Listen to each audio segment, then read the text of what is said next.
Together Women Rise, parole d'experts. Le format où des spécialistes décryptent les défis professionnels que personne n'ose nommer et vous donnent les stratégies concrètes pour les dépasser. Aujourd'hui, j'ai le plaisir d'accueillir Danielle Zucker, docteur en psychologie et analyste du comportement criminel.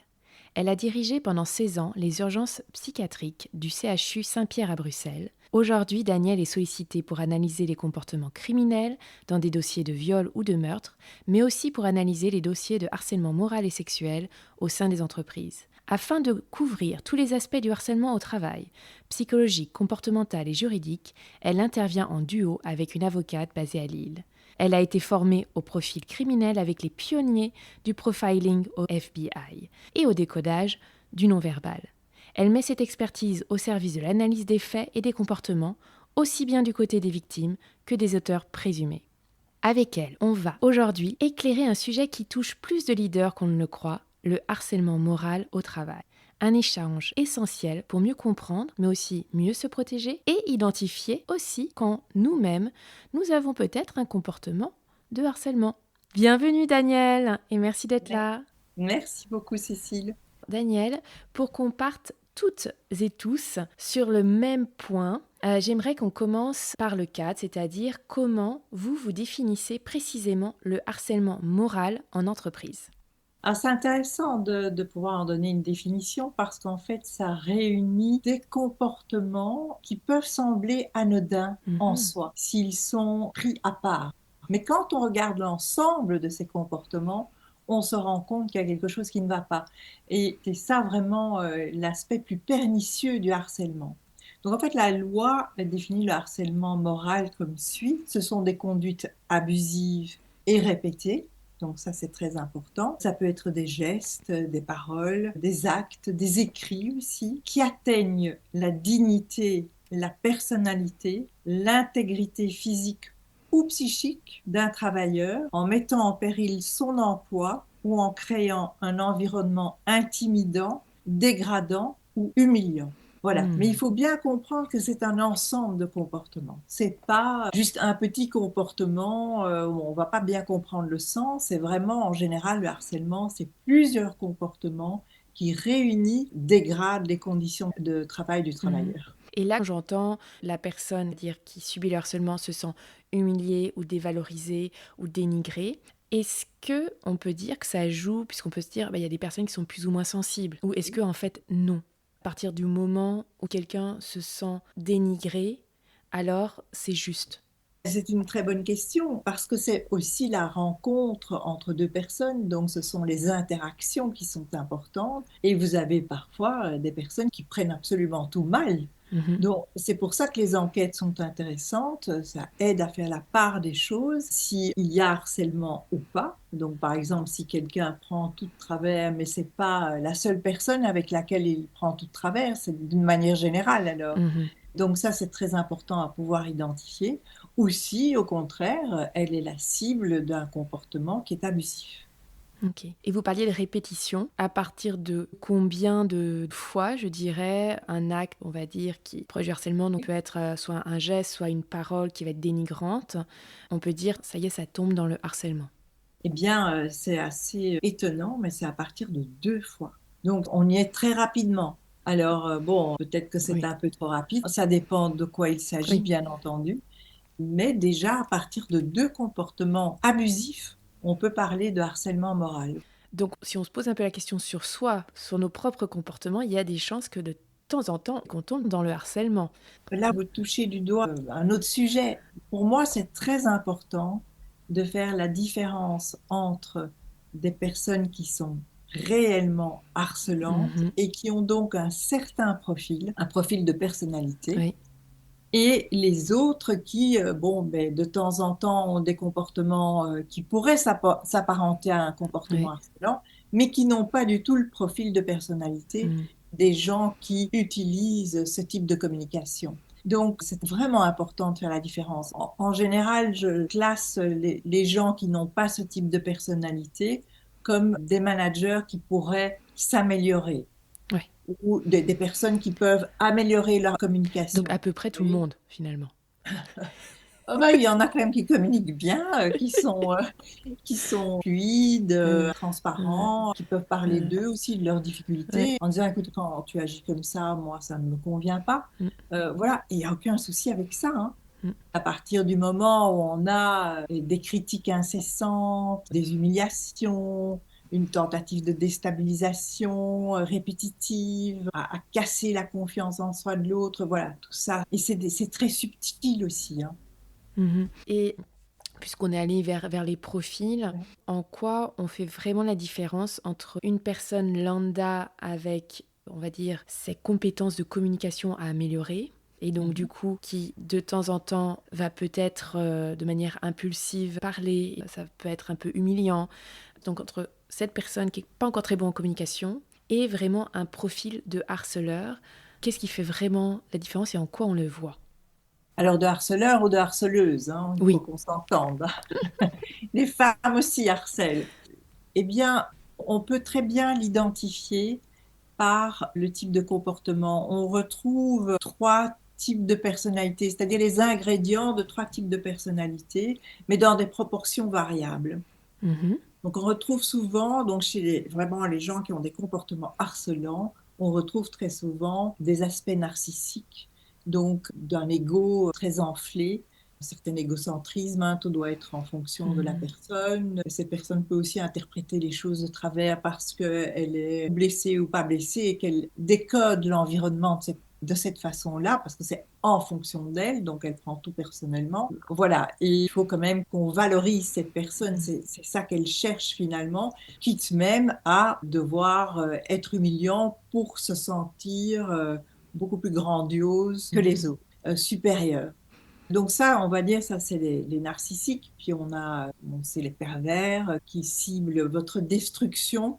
Mhm. Et puis, on a les psychopathes. C'est ceux qui sont au-dessus des règles. Les règles sont pas faites pour eux et ils n'ont pas de remords, ni de culpabilité, ni de grandes anxiétés. Donc, ils sont capables de faire beaucoup de tort.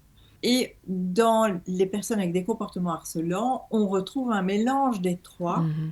mais encore une fois dans des proportions variables, ce qui veut dire que de temps en temps, on aura quelqu'un qui est plus psychopathique que narcissique pervers, Ouais. etc., etc. Ouais. Et alors, encore une chose, c'est que dans leur mode de communication, et ça on le perçoit dans les auditions, hein, pendant Mhm. l'enquête, ce sont des gens qui vont être dans le déni constant. Et quand on interroge les témoins, c'est aussi ce qui va ressortir. C'est oh, il n'accepte jamais aucune remarque ou elle n'accepte jamais aucun commentaire. Il n'y a pas moyen de discuter. Voilà, ce sont des choses qui ressortent, mais qui ressortiront aussi pendant les auditions. Donc le déni.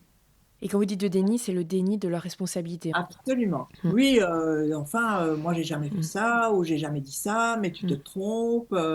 Et d'ailleurs, si j'ai fait ça, c'est parce que tu as fait ça. Donc, Mhm. c'est suivi de très près par la projection de la faute sur l'autre. Oui. Et le dernier stade en général, c'est la victimisation. Donc Mm. finalement, et regarde dans quel état je suis à cause de toi, et tu me reproches des choses, mais tu ne sais pas ce que toi tu fais. Donc il n'y a pas moyen d'avoir une discussion.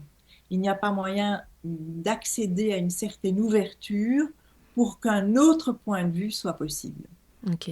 Et donc souvent, on retrouve ce type de communication chez les gens qui harcèlent. D'accord. Et que vous aviez dit au tout début, il y a des harceleurs et harceleuses. Oui. Quelle est la proportion entre les hommes et les femmes qui ont un profil d'harceleur? Alors, il faut bien s'entendre, hein. Il y a plus d'hommes qui harcèlent que de Mhm. femmes. On a aussi un échantillon qui est probablement un peu biaisé dans la mesure où on nous sollicite aussi pour des dossiers qui sont vraiment avec un fort enjeu. Mhm. D'accord? Ouais. Donc, tout ça doit entrer en considération, mais d'une manière générale, les études font état de plus d'hommes que de femmes qui harcèlent.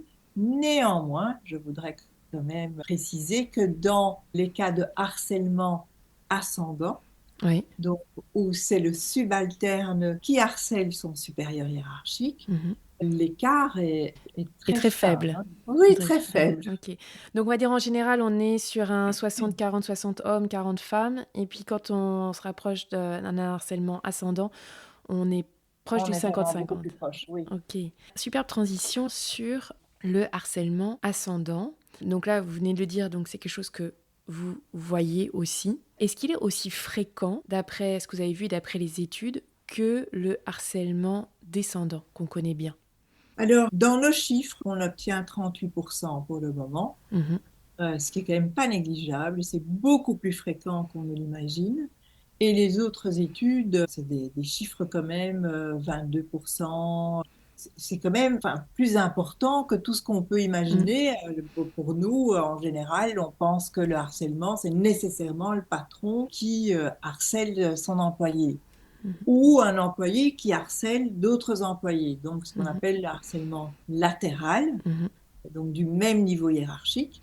Mais on ne parle pas du harcèlement ascendant, alors que ça existe. Il y a des managers qui sont harcelés ou la direction qui est harcelée. On a eu le cas dans un dossier qui est, je trouve, un cas d'école, mhm, où il y avait une personne qui était vraiment au bas de la hiérarchie, mais vraiment dans le bas, et qui s'est arrangée pour être référente harcèlement dans mhm. l'entreprise, Magnifique. et qui par ce biais a eu un certain pouvoir et qui l'a utilisé du bas jusqu'en haut, donc jusqu'à la Mhm, direction, pour harceler absolument tout le monde. Et je cite souvent ce cas parce que mhm, c'est tellement incroyable qu'avec sa situation mhm, hiérarchique où c'est zéro pouvoir, mhm, elle soit arrivée à terroriser les gens jusqu'à la direction. mhm. Ce qui est intéressant, c'est qu'on n'y pense pas assez au harcèlement ascendant, où on se dit, c'est moi, je dois m'améliorer dans mon style de management. Si ça passe pas assez, alors ça veut dire que j'ai pas assez confiance en moi. Voilà, le manager peut se remettre en question au lieu de reconnaître finalement que c'est son collaborateur ou sa collaboratrice qui est en train de faire en fait du harcèlement sur lui ou sur elle. Absolument. Et donc, c'est précisément ce qui arrive, c'est que le manager qui se fait harceler par son subalterne, ben évidemment, la première réaction, c'est de se dire, il y a quelque chose qui cloche dans mon management. Et il ne va pas avoir tendance à identifier le comportement de l'autre comme un harcèlement, d'autant plus que ça n'est pas tellement reconnu Mhm, et que dans sa hiérarchie, dans son entreprise, le harcèlement ascendant, c'est pas reconnu non plus. Donc il va plutôt se retrouver isolé à se dire, et peut-être que sa hiérarchie le lui dira aussi, mais écoute, on te paye pour ça, débrouille-toi, gère. Voilà. c'est ça. Alors qu'il s'agit d'un harcèlement ascendant, donc d'un type de harcèlement, et qu'il a besoin du soutien de sa hiérarchie pour gérer cette situation et s'en sortir au niveau de sa santé mentale. Mhm. Et est-ce qu'il y a des types de managers ou de personnes, même quand on n'est pas manager, qui sont le plus à risque de subir des harcèlements? Ça pourra les aider à se dire, là, il faut que je me pose vraiment la question, s'ils sont un peu dans ce cas-là où ils se disent, attends, est-ce que c'est mon management ou est-ce que c'est peut-être quelqu'un? Donc peut-être qu'en les aidant un peu à s'identifier, s'ils sont Alors, à c'est un peu risque. triste à dire, mais c'est les gens qui sont très empathiques, qui sont des proies faciles. Maintenant, je voudrais dire Mhm, aussi quand même que tout le monde et n'importe qui peut être victime de harcèlement. On parle de ce qui pourrait éventuellement être une proie plus facile qu'une autre. ouais. Alors, les personnes avec un haut degré d'empathie Mhm, sont plus facilement des proies parce qu'elles ont aussi tendance à écouter, à comprendre, à ne pas mettre les limites où il faut. Et ça, c'est le grand secret, hein, c'est d'arriver à mettre les limites où il faut, quand il faut et comme il faut. C'est-à-dire dans la communication en étant ferme, mais pas du tout ouais. agressif, mais en étant ferme et très clair. Et les personnes qui sont très empathiques ont parfois tendance à accepter beaucoup plus qu'elles ne devraient. Donc il y a ce type de personnalité-là, mais aussi les personnes qui veulent être parfaites, qui sont Mhm, perfectionnistes, parce qu'elles sont assez vulnérables au regard d'autrui. Et c'est une, entre guillemets, bonne porte d'entrée pour des personnalités plus harcelantes, avec un comportement harcelant. Mais il y a mhm, aussi toute une série de situations, comme par exemple changement dans l'entreprise. Parfois, les gens qui sont pas contents des changements, eh bien, ils vont le répercuter sur leur manager en ayant un mhm, comportement qui vise à le déstabiliser. Alors, il y a aussi la compétition. Le harcèlement est mhm. utilisé dans la compétition, c'est-à-dire, moi, je sollicite le poste et donc Je vais je faire vais, dégager le manager. voilà, je vais pourrir la vie de mon concurrent ou de ma Mhm, concurrente pour que, mhm. voilà, elle se déstabilise à un tel point qu'elle dégage. Et est-ce que les personnes qui vont avoir vraiment un vrai profil de harceleur, est-ce qu'ils ont vraiment cette intention ou ça peut être inconscient En fait, c'est en eux qu'ils vont se mettre à agir comme ça, mais sans forcément se lever chaque matin en se disant « là, je vais lui pourrir la vie ». Il y a un petit peu de tout. Il y a des gens qui le font intentionnellement parce qu'ils poursuivent un but. Mhm. Par exemple, ils veulent dégager la personne pour une raison ou pour une autre, hein. Ils vont utiliser ça intentionnellement, mais ça veut dire quand même qu'ils ont le profil pour le faire. Mhm. Et puis, il y en a d'autres où c'est tellement à l'intérieur d'eux qu'ils ne se rendent pas compte du tout. Ça ne veut pas dire qu'il faut les excuser. Là, encore une fois, intervient la différence entre le manager qui peut améliorer son management et la personne qui a vraiment le profil de personnalité qui Mhm. lui permet d'avoir un comportement comme celui-là. Merci déjà pour cet éclairage. Et alors, qu'est-ce qu'on peut faire? Donc, si je suis manager et dans un premier temps, je commence à avoir des comportements qui sont là pour essayer de me dénigrer. Par exemple, on va dire quelqu'un qui sera en dessous de moi, qui va raconter des choses négatives sur moi à d'autres personnes, ou pendant des présentations, qui va couper la parole ou qui va me contredire, qui va tout faire un petit peu pour saper mon autorité devant les autres, par exemple. Oui. Il faut clairement le signaler. Il faut que les procédures soient très claires dans les entreprises. On espère qu'elles sont. Donc, savoir à qui il faut s'adresser, faire une plainte. Mais quand c'est juste, on le voit une fois, deux fois, donc on sait pas trop, est-ce qu'on déclenche tout de suite ou là, qu'est-ce que je peux faire moi en tant que manager pour ma relation entre moi et la personne où je ne sais pas encore s'il est vraiment profil d'harceleur ou c'est juste sous état de stress ou quelque chose comme ça qu'il est en train de Eh faire des bien, choses pas très correctes. on peut très bien, à partir de ce moment-là, mettre des limites Mhm. et faire un retour, c'est-à-dire en disant, écoute, quand tu as ce type de comportement-là, moi, je ne suis pas d'accord. Voilà, c'est très soft, mais c'est clair. Éventuellement faire un écrit en ce Mhm. sens, pour dire que voilà, ce type de comportement, à l'avenir, je ne l'accepte pas. Donc, la première étape, dès qu'on se rend compte qu'il y a un comportement qui nous nuit, soit qui nous humilie, soit qui nous dénigre, c'est d'avoir ce courage de le Alors ça, verbaliser. évidemment, c'est dans le cas du manager qui est harcelé par un subalterne. Oui. Pour un subalterne de dire ça à son manager, ça va pas être aussi simple. Mhm. C'est pour ça que soit, en effet, il ou elle a le courage de verbaliser les choses en disant, moi je me sens assez mal dans ce type de contexte et si ça continue, j'estime que mes conditions de travail sont dégradées. Il faut quand même avoir le courage de dire ce genre de choses. Ça peut aussi Mhm. se retourner contre la personne. Il est peut-être préférable, à partir d'un certain moment, d'utiliser les voies de la plainte et de le signaler aux autorités Mhm. compétentes. Et là, c'est vrai que dès qu'on parle de plainte, ça paraît énorme. Et on se dit, oulala, je veux pas mettre le doigt dedans. On a envie de dire, non, mais c'est pas si grave. C'est un petit peu le premier réflexe qu'on a. Oui, je comprends et je comprends qu'il y ait des personnes qui ont peur de perdre leur job en faisant ça. Normalement, la loi les protège s'ils font une plainte. Mais effectivement, c'est parfois le parcours du combattant, mais parfois pas. Surtout aujourd'hui, Mhm. je pense que les entreprises sont beaucoup plus conscientes de ces problèmes-là. Elles ont plutôt tendance à les gérer. Il y a beaucoup de possibilités au sein d'une entreprise pour s'adresser à quelqu'un quand on fait l'objet de comportements abusifs. Mhm. Et je pense qu'il faut avoir le courage parce que, en général, et c'est ça aussi que j'essaye de faire passer comme message, c'est que si on a un vrai harceleur dans l'entreprise ou une vraie harceleuse, la personne ne va pas en rester là. C'est-à-dire, elle ne va pas faire qu'une seule victime. Donc, ça va compromettre l'ambiance de travail. En plus de ça, éventuellement, elle va être dans d'autres modes de transgression Mhm. et voler, faire des escroqueries, des faux, etc., etc. Il faut qu'on en ait conscience. Avoir quelqu'un qui est un harceleur ou une harceleuse dans une entreprise, ça n'est pas quelque chose de positif. Mhm. Oui, donc c'est pas simplement faire souffrir certains individus, ça peut être aussi à travers le mensonge, comme la transgression. Le comportement harcelant Mhm. est une transgression par D'accord. définition, parce qu'on Ok. transgresse les limites de quelqu'un. Et Ok. puis on va transgresser les limites de l'entreprise, c'est-à-dire les règles de l'entreprise. Et pour ça, il faut Mhm. juste avoir un trait psychopathique, se croire tout puissant comme le narcissique, qui pense aussi parfois que tout peut lui être dû. Donc du coup, il dépasse les limites de l'autre personne. Fait. Oui, Mais tout de même, quand on est manager, on pousse parfois, hein, parce que on a des collaborateurs, il faut qu'ils fassent un boulot qui leur plaît pas, toutes les tâches ne leur plaisent pas, et on est obligé de dire allez, mais fais-le, fais-le, fais-le.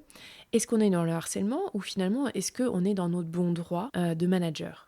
A priori, vous êtes dans votre bon droit de manager. Je veux dire, toutes les tâches ne sont pas censées vous plaire. Je ne connais pas un seul Mhm. travail où tout est Mhm. fantastique. Donc, bien sûr qu'on peut solliciter les collaborateurs pour faire les tâches, les exécuter en temps et en heure. Ça ne fait pas de vous un harceleur ou une harceleuse. En revanche, c'est la façon de le demander. Mhm. Si on le demande en dénigrant les autres, ah, t'es pas capable de faire ça, c'est chaque fois la même chose avec toi. Bon, si c'est une Mhm. occasion pour avoir un discours dégradant vis-à-vis de la personne, Mhm. dans ce cas, c'est du harcèlement. Mais Mhm. si c'est factuel, pas agressif, il n'y a pas du harcèlement. Le Mhm. manager, il doit jouer son rôle, hein. Parce qu'on est bien d'accord que c'est dans le cadre du travail que la fiche de poste, l'employé est censé la suivre, et ainsi que les horaires au travail et tout ce qui est défini dans le cadre justement légal du travail. Absolument. Les règles, elles sont là pour être suivies. Donc en tant que manager, on peut aussi s'appuyer sur les règles pour ceux qui auront tendance à transgresser, et la communication doit être extrêmement factuelle pour pas que ça puisse se retourner contre nous. Tout à fait. D'ailleurs, quand on intervient dans une enquête, on demande bien sûr toutes ces règles pour savoir s'il y a une transgression ou pas. Et alors ma dernière question, puisqu'on se rend bien compte qu'en fait on ne veut pas d'un profil harceleur si possible dans notre entreprise, parce que c'est pas seulement pour le bien-être de l'individu, mais qui risque aussi d'avoir d'autres problèmes pour l'entreprise. Est-ce qu'il y a un moyen, quand on fait passer des entretiens, de pouvoir les repérer?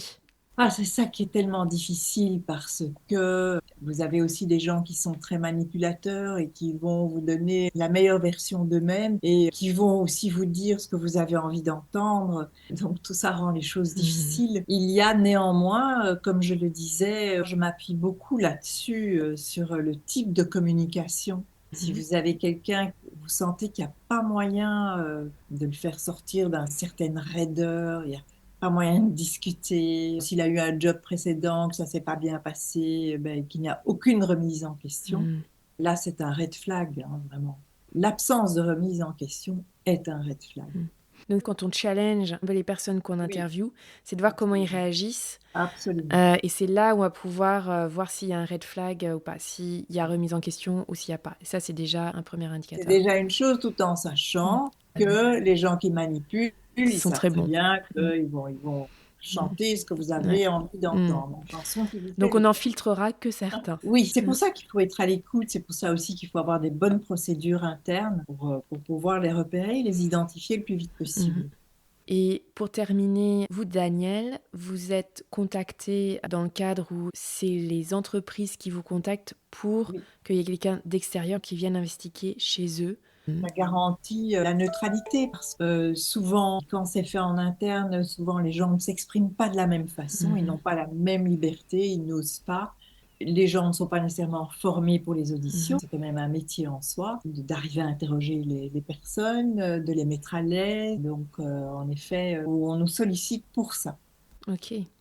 Bon, c'était très intéressant. Je pense que ça va aider tout le monde à bien comprendre qu'est-ce qu'est un comportement harcelant, et qu'on peut tous un petit peu tomber là-dessus si on ne fait pas attention à notre mode de communication. C'est là où on voit finalement la communication, c'est vraiment clé dans notre interaction entre les humains. Donc si ça nous arrive, se rappeler qu'on peut toujours aller s'excuser. Absolument. Vous grandit de vous excuser. Évidemment, pas tout le temps, hein, Non. sinon ça n'a plus de sens. Mais oui, s'il y a eu un comportement qui n'a pas été respectueux, qu'on ne s'en est pas rendu compte, ça arrive, Mm. hein. Ou que quelqu'un a une sensibilité particulière, on peut aussi s'en excuser, qu'on n'avait pas mesuré ses propos. Le but n'est pas d'être dans la culpabilité, mais d'être dans la responsabilisation de notre communication, de nos comportements, et de s'autoriser, même si on est leader ou pas, de se rendre compte si on est harcelé et d'agir. Et on a donné donc le premier acte à faire, c'est vraiment de poser ses limites. Si aujourd'hui vous n'êtes pas capable de poser vos limites, allez voir un coach, allez voir les RH ou quelqu'un que vous savez qui sait poser les limites, en qui vous avez confiance, peut-être pour vous aider, pour vous guider là-dedans. Mais ne laissez pas passer, hein. En fait, c'est ça vraiment le conseil, c'est de surtout pas laisser passer dès les premiers signes, on va dire, d'agissement pour nous humilier ou nous dénigrer. Absolument, parce que ça ne peut qu'empirer. Voilà, c'est le mot de la fin. Ne laissez rien passer parce que ça ne Très va que positif. s'empirer. Merci beaucoup Daniel pour tous vos conseils et toutes vos Avec explications. plaisir, avec plaisir. Merci d'avoir écouté Together Women Rise. Si cet épisode vous a plu, pensez à vous abonner et à le partager avec vos amis. Votre avis compte pour moi. Alors n'hésitez pas à m'envoyer vos commentaires, vos idées de sujets ou de futurs invités. On se retrouve dans 2 semaines pour un prochain épisode. Et n'oubliez pas, plutôt que de rivaliser, soutenez les femmes autour de vous.